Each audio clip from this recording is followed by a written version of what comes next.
ব্যাংককে বিমস্টেক সম্মেলনের ফাঁকে বাংলাদেশের প্রধান উপদেষ্টা অধ্যাপক ডক্টর মোহাম্মদ ইউনূস ও ভারতের প্রধানমন্ত্রী নরেন্দ্র মোদি আধা ঘণ্টার বেশি সময় ধরে দ্বিপাক্ষিক বৈঠক করেছেন। বৈঠকে বাংলাদেশের পক্ষ থেকে শেখ হাসিনা প্রত্যর্পণ সহ বিভিন্ন স্বার্থ সংশ্লিষ্ট বিষয় তুলে ধরা হয়। প্রধান উপদেষ্টা প্রেস সচিব শফিকুল আলম আজ শুক্রবার দুপুরে ওই বৈঠকের পর এ তথ্য জানিয়েছেন।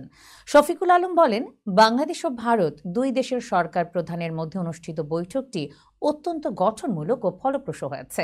আমাদের সঙ্গে পারস্পরিক স্বার্থ সংশ্লিষ্ট সব ইস্যুতে আলোচনা হয়েছে। প্রেস সচিব বলেন, শেখ হাসিনার প্রত্যর্পণ এবং ভারতে বসে তিনি উস্কানিমূলক বক্তব্য দিচ্ছেন, এসব বিষয় বৈঠকে তুলে ধরা হয়েছে। এছাড়া সীমান্তে হত্যা, তিস্তা নদীর পানি বণ্টন সহ পারস্পরিক স্বার্থ সংশ্লিষ্ট বিভিন্ন বিষয়ে ফলপ্রসূ আলোচনা হয়েছে। অন্তর্বর্তীকালীন সরকারের দায়িত্ব গ্রহণের পর এই প্রথমবারের মতো অধ্যাপক ইউনূসের সঙ্গে ভারতের প্রধানমন্ত্রীর বৈঠক হলো।